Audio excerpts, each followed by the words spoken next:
Hey everyone, welcome to the Homeschool Success with Cami Wanis podcast. And I am so excited because today we are joined by Spencer Aiken. He is so amazing, you guys. He says he is a genius actually, but he says he has above average intelligence and I think he's a genius.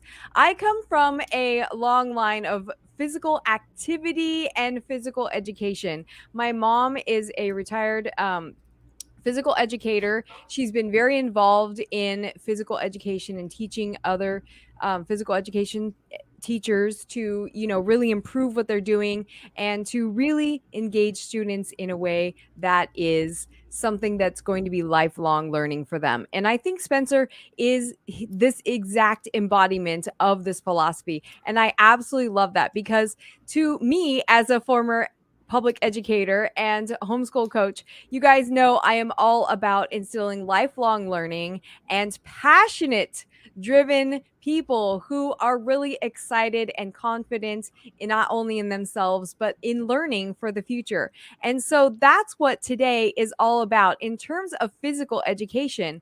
And as an athlete growing up, I was an athlete, I was a swimmer competitively for 10 years.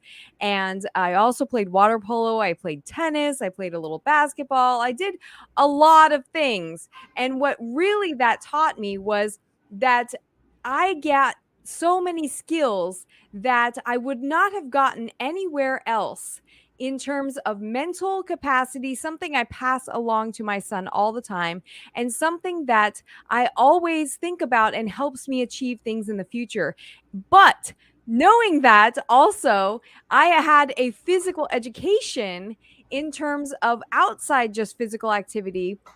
And we're going to talk about the difference of that in just a second because Spencer is all about that and I love it. So, we are going to talk about the difference between physical activity and physical education. They're together, but one has a little bit bigger of umbrella, physical education, and so includes more than just physical activity.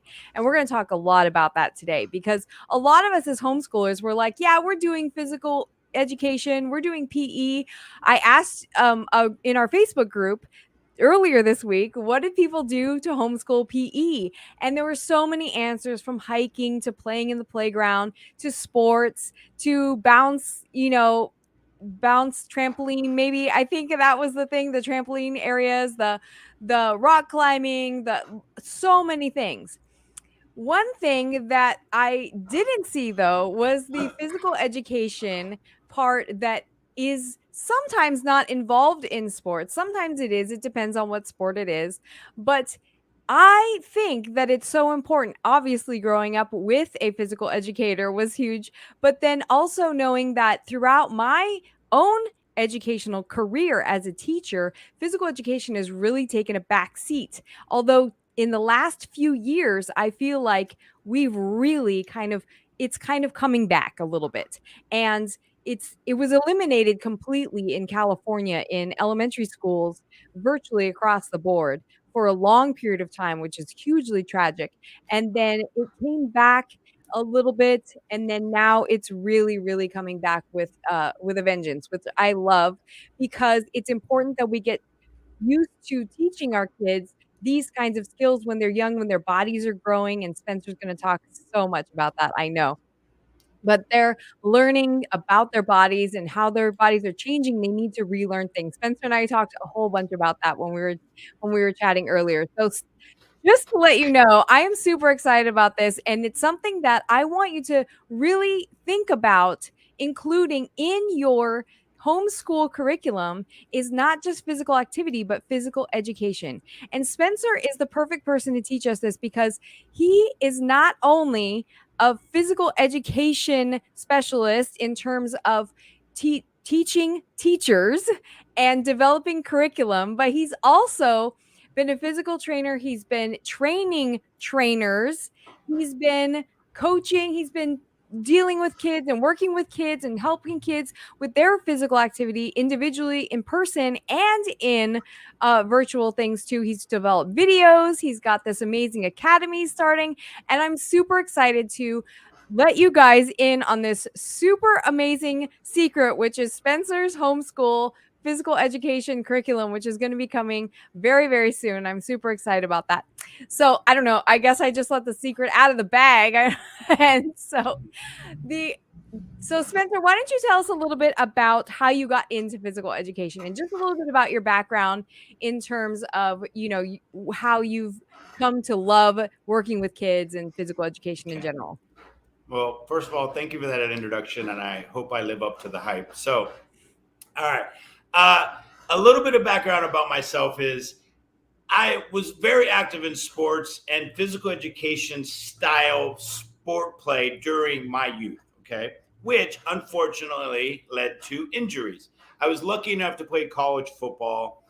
Unfortunate that I blew out both my ACLs, which led me down the road of essentially how do you help yourself get healthy, get stronger, and be better based on the need of not being in pain. This led to a career along the lines of health and fitness. And I've worked in physical therapy, I've worked in chiropractic care. I've been lucky enough to be a university professor and strength coach at the college level. I've been lucky enough to teach at a vocational school where we taught individuals across the board from 18 to 80. My oldest client student was actually like 72 years old, former retired PE teacher who wanted to go into fitness training as a second job post teacher retirement.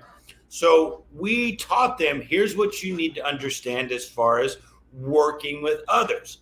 There's a direct tie to working with others and then working on yourself, and then tying that into what physical education can be, should be, and is.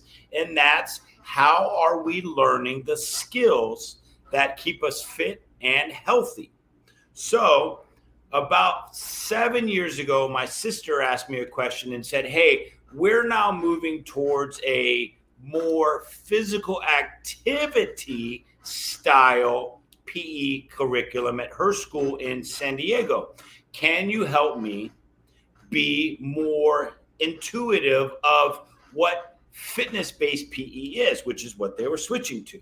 She, being a former college athlete herself, was active but was never the most consistent person in the weight room and or gym. So she knew how to play sports, she knew how to do physical activity, but she didn't know the ins and outs of what fitness assessments would work best for use, checking your flexibility, checking your balance, measuring your strength. So we created a curriculum together on this is what would make sense for high school kids to do.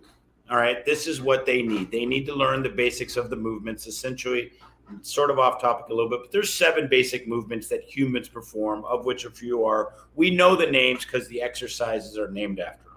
Squats, lunges, presses, pulling exercises, pressing exercises. Those are all basic human movements. So we created a curriculum based around that. So fast forward a couple years, she was loving it. She's, would have me conference call in every once in a while to kind of give her some pointers and tips and ask questions. And she said, well, I know on my campus, her campus, not a whole lot of the teachers understand this as well. You should present to our state. Applied to speak at CAPERD, California Association of Health. Physical education, recreation, and dance. I think I did that correctly. I Okay. always mix it up too. There's always a whole lot of letters. There's a lot in there. Anyways, yeah, so I got accepted. I did it. I loved it. Did it back-to-back years. Amazing experience. But I sort of, at that point, realized by looking at the register of what the classes were, there's a lot of gameplay. Okay? Nothing wrong with that. I think games and sports are very, very, very, I'm going to use a whole lot of varies in here, are very, very, very important. We need to learn competitive nature. We need to learn winning and losing, sore winner, sore loser. We need to learn cooperative sports. We need to learn to work with others. Okay.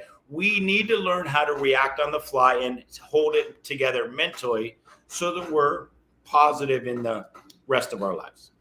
However, my personal belief is gameplay works out very well when we're learning how to develop skills of our youth. Okay. Throwing, catching, base level standing, moving, walking, running, start, stop, stop. We do a lot of games when we're trying to help younger kids, elementary and middle school, figure out what games they may enjoy, because it's partially about getting them to move into playing sports competitively. However, when we get into high school, most kids have already realized what sports they play because they've practiced or played or had an opportunity to figure out whether or not they like it or not. So then we make kids play volleyball, of which the ones who already enjoy volleyball are going to be your higher echelon level involvements, and the people who are, they're okay, they'll play it and they're pretty good, and then the people who hate it, I did this in elementary school and I didn't enjoy it, why would I enjoy it now? The ones who really love volleyball are probably already on the volleyball team at school. Okay, good, bad, or indifferent. There has to be ways to get more kids involved in lifelong skill development. Physical education at its root, at its base, is skill development. We need to teach them the skills that they transfer to the rest of their lives. That's what physical education to me is. So the skills of physical literacy, okay, strength, flexibility, balance, stability, movement, body control, those are all skills that we can involve in physical education. So your traditional high school based PE is either fitness based, combination, or gameplay based. Right. The one who does combination, where you get the competitive nature of the sports and a combination of fitness based, where you're learning the movements that translate to regular life, those are the best programs that I've found that deal with the most well-rounded involvement of taking a child and helping them with the skills that they're going to be using for the rest of their lives. If you're a type of person who goes to the gym, just spend one day looking around the gym at how many people don't necessarily feel comfortable, feel confident, and walk around kind of scared, for lack of a better word. They're just not confident in their ability to walk up to something and say, I know how this is done. I know what this is supposed to do. And I know the skills involved, how many reps, how much sets, and I'm going to be healthy because of that. So we're missing a huge opportunity of teaching as many kids as possible how to be healthier and more fit throughout the duration of their life.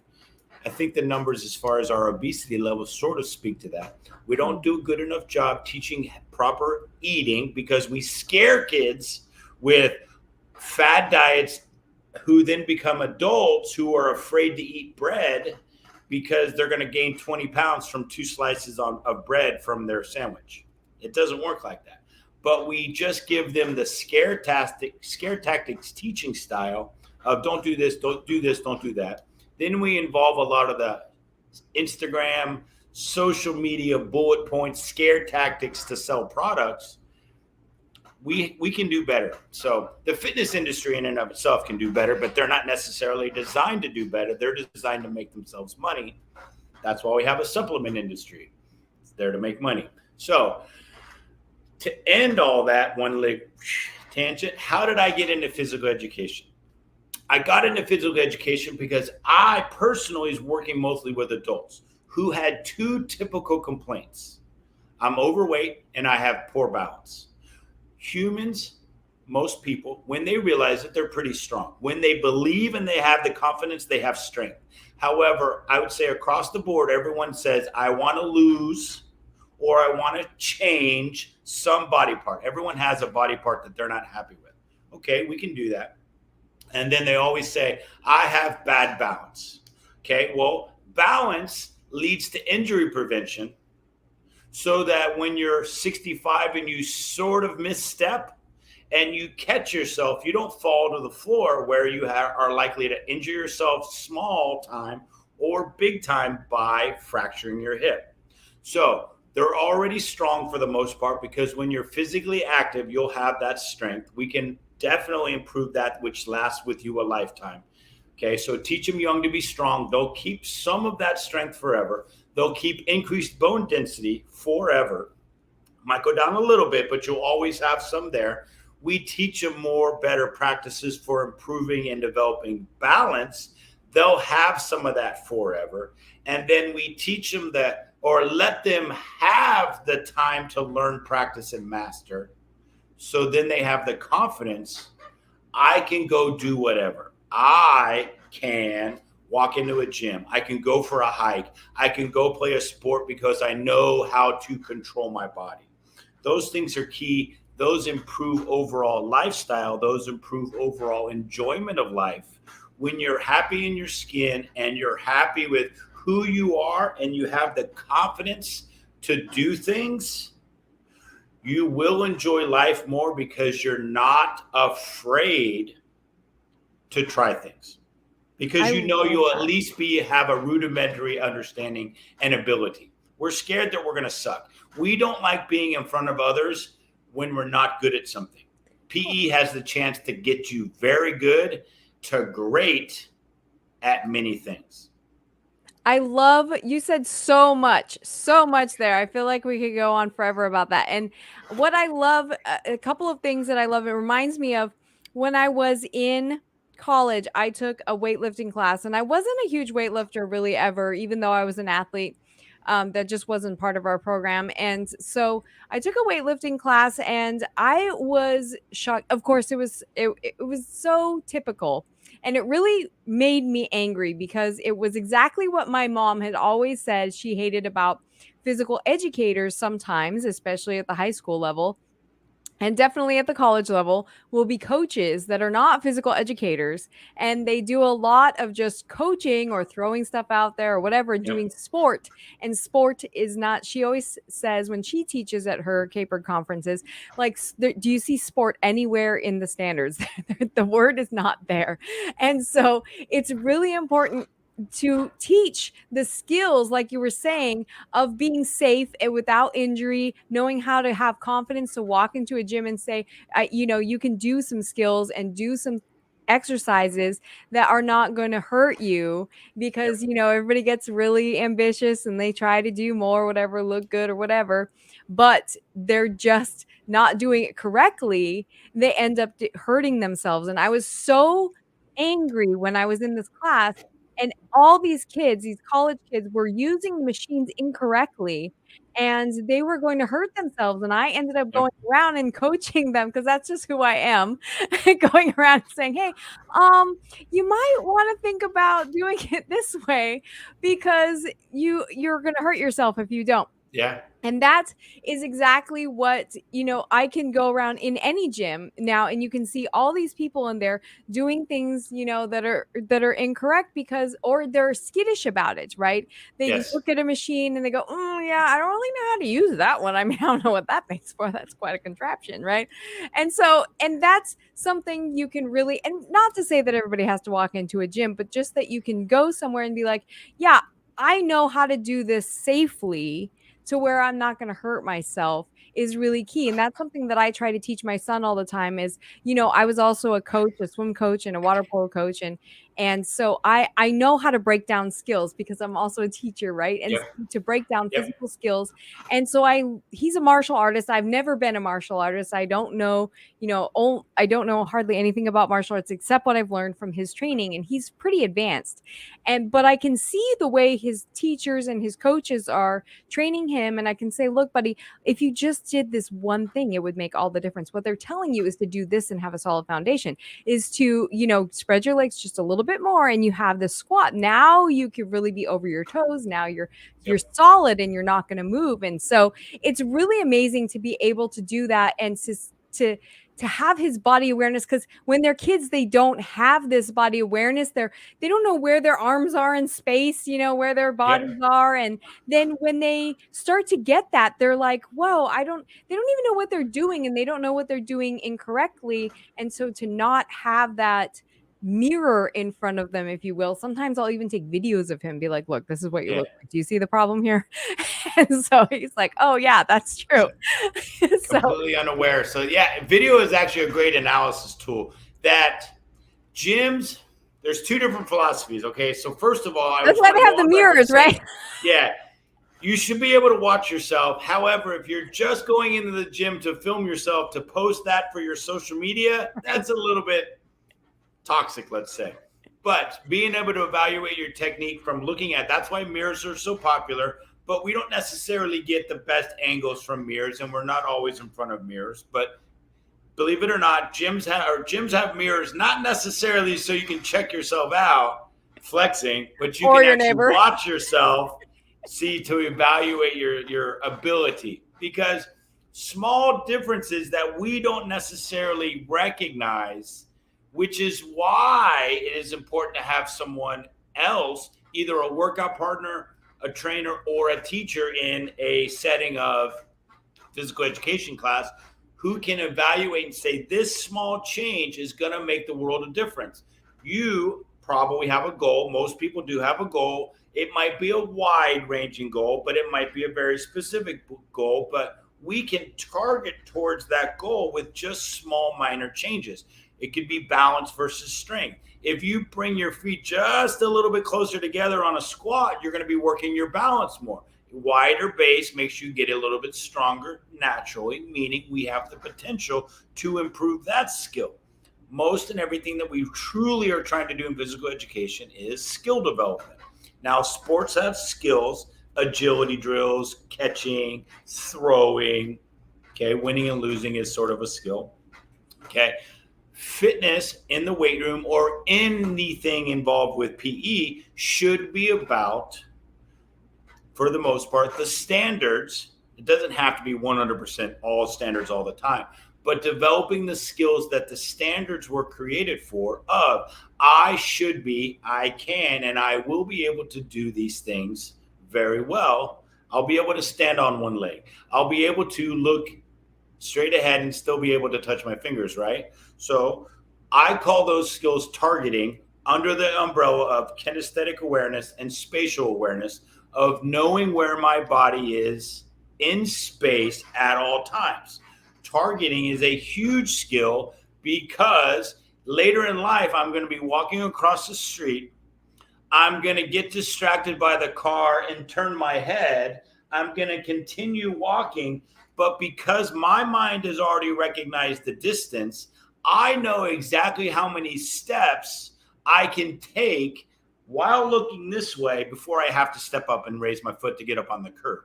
That is a skill practiced over life that PE and having regular practiced skill development allows us to get very good at.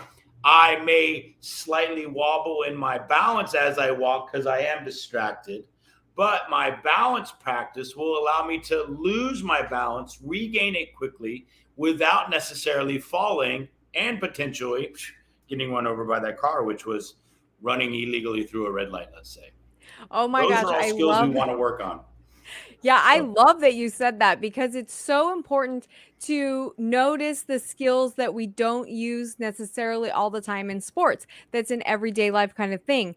That's something that, as a really competitive athlete for a long period of my life, through college, I was not really aware of the minuteness of my muscular use until I started doing advanced Pilates in yeah, when I started teaching, and then all of a sudden I got like my posture was better. My feet that used to be turned out all the time were straightforward. Like yeah, I was really aware of the the way that my body held itself in space and the minor muscles that would allow for balance and posture and all of those things. And it was really amazing. I talked to my son about that because it helps your core when you have those little tiny muscles that you can access, yeah, that as an athlete I could use the ones that were for that specific yeah, move or technique that I was doing, but not necessarily overall in my life. And so I love that you said that because it's something that physical education is well rounded in terms of I'm not just doing, I'm a soccer player and I'm just a soccer yeah. player. But and I love tell me about what you were talking about. So when we were first talking about when we first talked the first time, Okay. we were talking about how you were saying the soccer players are usually better with their feet or whatever versus other, depending on what sport they do or what they're normally doing. Tell us a little bit more about that so we can really see like what kids are Okay. normally involved in. So most kids, we develop in a manner in which stuff we enjoy. So you typically speaking, soccer players really enjoy soccer, so they become very good at it and they're willing to practice. Most things are practiced, learned, and then mastered. So soccer players are, generally speaking, they're going to a couple. If you're a soccer player, I'm not saying that you're not good with your hands, but you're not skilled, because if you go to grab something, you're going to get a penalty. So you're not necessarily skilled at targeting with your hands. One thing I love, having been a wide receiver in football, that's what I was lucky enough to play in college before the body gave out and I got injured. Okay. Was if I'm standing at the, let's say, the kitchen sink and something falls off to my peripheral, I love and mentally brag to myself, I still got it. If something falls and I catch it without looking, I have that targeting skill because it's been developed over years of practice. I have some soccer skills in footwork because of running routes for football. You get pretty decent with your steps. I could tell you, if I were to take off running without looking, I could run to approximately 9.5 to 10.5 yards without knowing exactly, because we get good with our footwork. You being a swimmer, if I said, hey, I need you to close your eyes and you're going to swim, is it meter? I'm not sure if it's meters or yards still in swimming. Usually yards, sometimes meters, okay, depending on the So season. you're going to swim 50 yards and you'll be pretty close to being accurate, even if you haven't been in a pool in years. You'll still remember that. So those skills that athletes get to practice on a regular basis become ingrained in our brain. We are still good at them years later. I said that most adults that I've been fortunate to work with have said, I have poor balance. Most athletes, standing sport athletes, soccer, football, basketball, baseball, have very good balance because it is sort of, everything is reactionary. So we have to get really good at getting into our reactionary balance position. What we call I have great balance in the water. There you go. So, okay, if we were having a dunking contest, play fight in the water, you'd probably whoop my butt because you have that practiced experience. Okay. Right. And that's why I take you into the 3-foot water and I stand up and I say, ha, now what? All right. So those are all skills that PE was initially designed to teach you the skill of sport, because we said, well, if you get good at these skills, you're going to be good at most likely the sport, but you're going to start to get some skill development that does transfer. Now, where that misses out is we don't necessarily spend enough time in PE. Budget cuts, class restrictions, they simply cut all of PE at some schools and some districts and some states.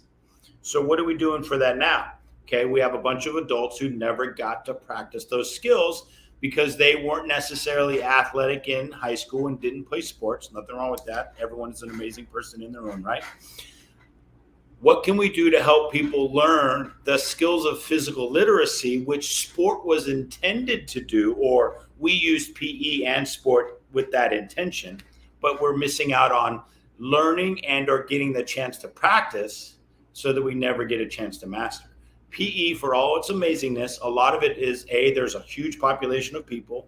We're trying to teach them 12 different things in a limited time span, so we're not getting enough time to practice the skill to get to the point of mastery. If you know the three stages of skill development are cognitive, associative, and autonomous, where we sort of focus. Everyone's familiar with, if you're driving somewhere and you have to look for an address, you turn your radio down and then or you bite your tongue when you're threading a needle because we need to focus, that state of super focus. That's our learning stage. Then we practice it where we get autonomous. We kind of start to figure things out. And then eventually we get automatic to where we're driving, shushing our kids in the back, changing the radio, looking at the phone. Eating a burrito. Eating a burrito. So we get good at stuff when we learn, practice, and get a chance to master. PE needs that chance to master. Homeschooling PE, we have the ability with those parents and those kids to say, pick a skill. You're now going to work with your kids. Okay. Some kids, some homeschooling parents, that do tutoring service, some run small schools, some do online schools. But now with that smaller focused attention, we can say, hey, we're going to really hammer home this skill so that if we learn it, practice it, master it, guess what? That skill is ingrained and you're going to have it forever. You may not be a number one forever if you don't. Like if I learn it at 15, I'll have it good for the rest of my life. I may not be an expert at 90, but I'll still have some of it ingrained. Our job as educators is to educate them how to develop skills that translate for the rest of their lives. So we get good at targeting. We get good at understanding base level strength so that we can control our body, not get injured. Our job as educators is to present the opportunity to master as many skills as possible because we presented them in a way that allows them to learn it, then practice it, and then master it. So I really love what you're saying about just being able to have an introduction to a lot of different things and then practice it throughout. And homeschooling is really the way where we can say, okay, we're going to just give an introduction to the breadth of this, and then we're going to practice them throughout in a way where we don't get that in regular school because like my mom's she's working with like 30-minute periods or something like that with Yeah. a class full of kids. So in 30, I'm like, 30 minutes? What the heck you can do in 30 minutes? So, and there might even be a time to change your clothes. So, hey, 10 minutes to change, 10 minutes to change back to get to your next class.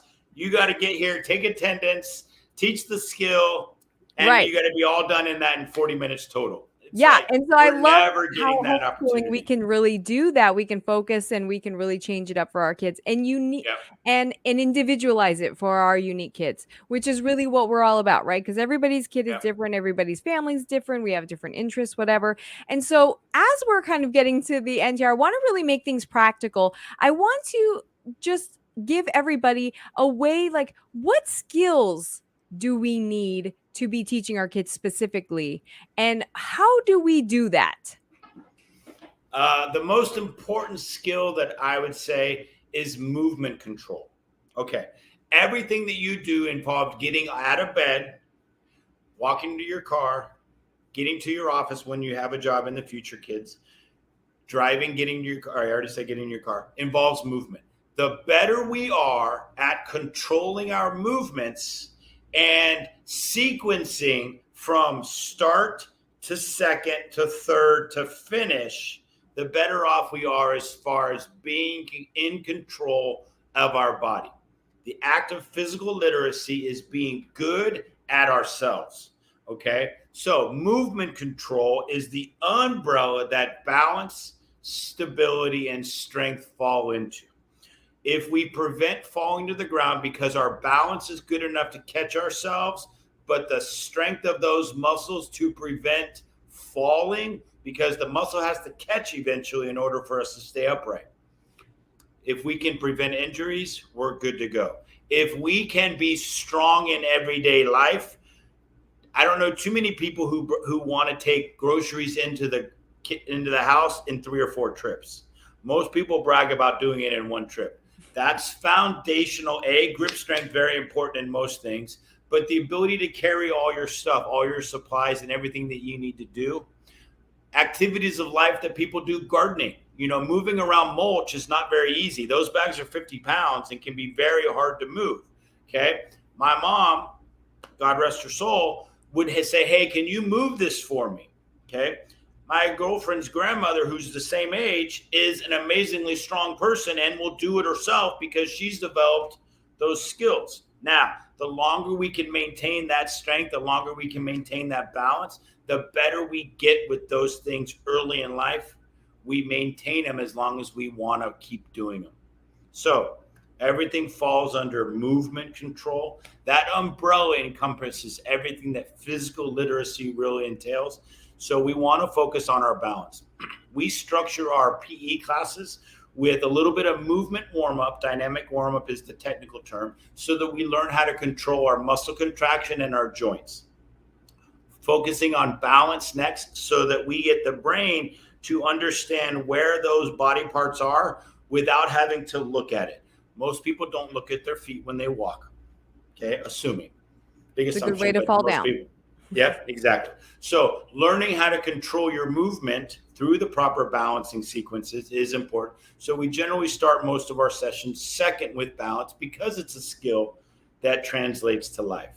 We then do more movement focused body control through more strength, body weight training, full range of motion, what we call mobility stacks, which are essentially flows through different sequencing patterns. And then finally, once you've warmed up, once you develop a little bit of balance, once you develop those targeting skills of body control and spatial and kinesthetic awareness, you then get into strength, because until you get to learn how to control your body, being able to be strong is never really truly going to happen.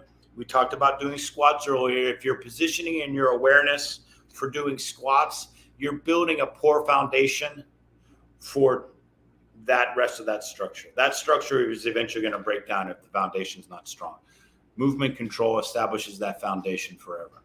I love that. And my mom always taught me, to say to the kids, and to my son as well. I wouldn't allow him to use weights ever until he was like, I don't know, literally just a couple years ago, and he's 14, because Yeah. I wanted him to make sure that he had the move. I said, do it correctly and use your body weight Yep. for now.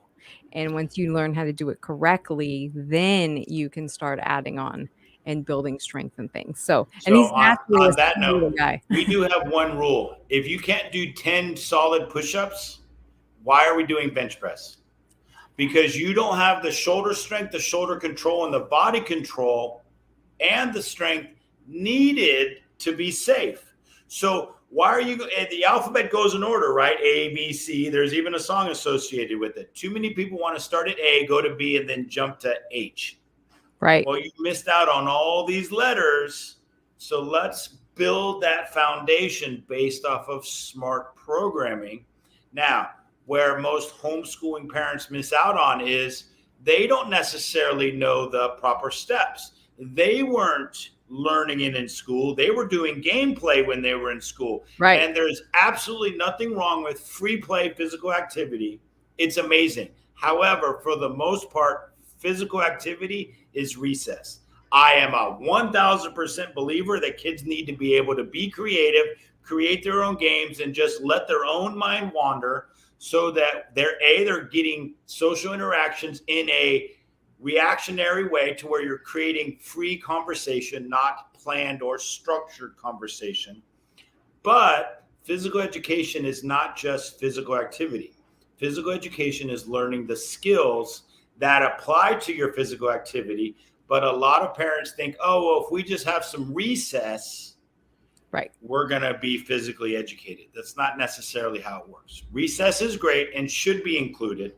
Remember, the human brain can only focus so long. So have some recess, have some physical activity. But remember, physical education, where you're learning the skills of life and practicing them, is very important for everyone to do. Yeah, my mom says she describes physical education as the learning to ride a bike. And the Yep. physical activity is going out and riding your bike.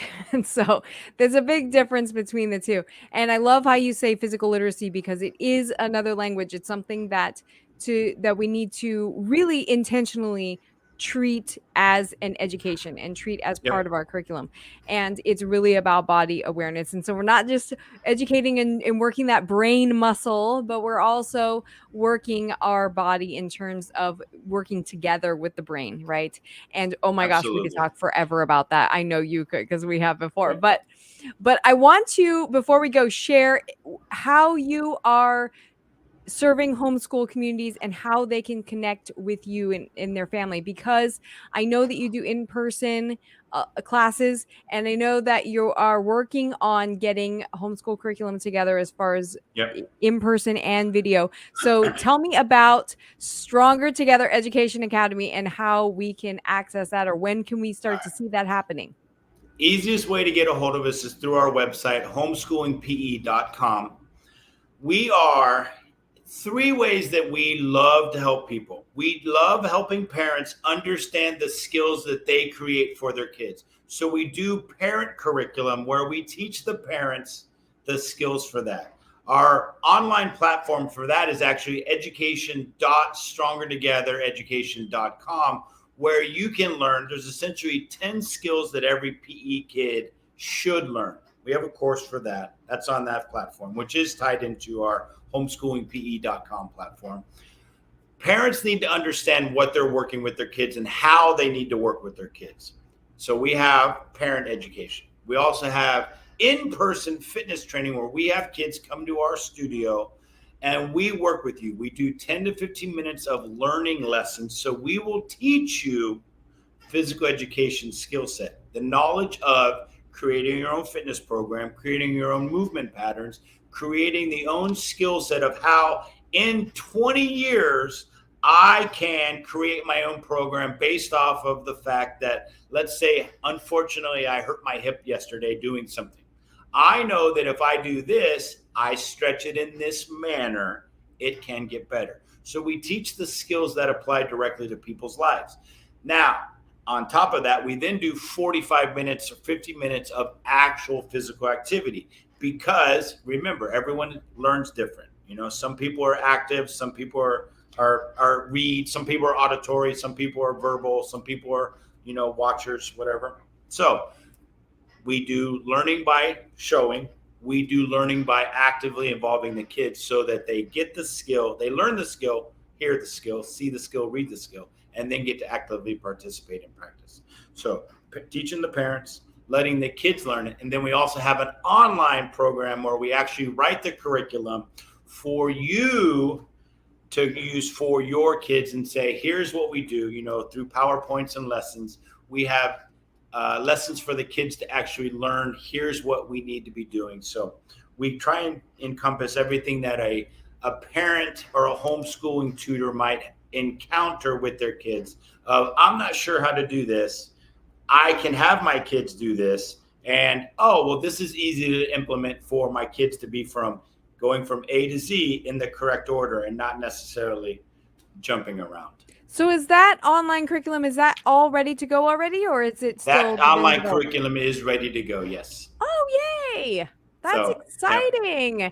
And just so everybody knows, where are you based with your in-person stuff so they can tie into you there if they're close? I am based in Yuma, Arizona, just a small town right on the border of California, Arizona, and Mexico. Perfect. So. I love that. And so definitely you guys go to homeschoolingpe.com and check out all the resources there. You guys, there are so many resources. If you follow him on Instagram as well, there are so many videos and, just as far as strength and just skill building, it's pretty amazing. I'm super impressed. And I am so excited because this is something that is a gap that's missing in homeschool curriculum in the marketplace. That is something I keep telling my mom. I'm like, you don't even understand. Like, we need homeschooling curriculum for PE because everybody says, well, what do you guys do for PE? What do you do for PE? I don't know what to do for PE. And they really a lot of people just want some direction in that area because, like you said, most of the time they don't have it themselves. So it's really, really exciting to be able to have something to send people to and to get their kids started on the actual physical literacy of part of education. So this has been so fun, Spencer. I know you and I can talk forever, and I really am super grateful for sharing with our community, and I'm super excited to get families in touch with your homeschool curriculum. Perfect. And if you guys have questions about that, just definitely go to Homeschooling PE, or you can message him on Instagram, Stronger Together Education. And I think, is it Stronger Together Education or just Stronger Together Education is the Instagram, yes. Okay, perfect. So, and then Facebook is Stronger Together Education Academy. That's our group. That's our private group where we post mostly on Facebook because that's the easiest for reaching the largest audience for people who want to be able to ask questions and comments. So we do have daily tips on our Facebook page at Stronger Together Education Perfect. Perfect. Academy. And we'll go ahead and drop those links in the live as after we're done here as well. So you guys can hear that in our Facebook group. And they will also be available in the show notes of this podcast. So I am super excited. Thank you again, Spencer. If Thank you you. have one last tip you'd like to give everybody, one last something, what would that be? Yes, it is this. We get one body. Make the best of it. Woo! Man, That's you it. can't say that any Okay. better for sure. I hear you. We I get love one. it. I love it. So, All right, Spencer, it was great talking with you. And I know that we will connect again and work together in the future because I am super excited about absolutely. offering this to Looking forward to everyone. it. Thank you.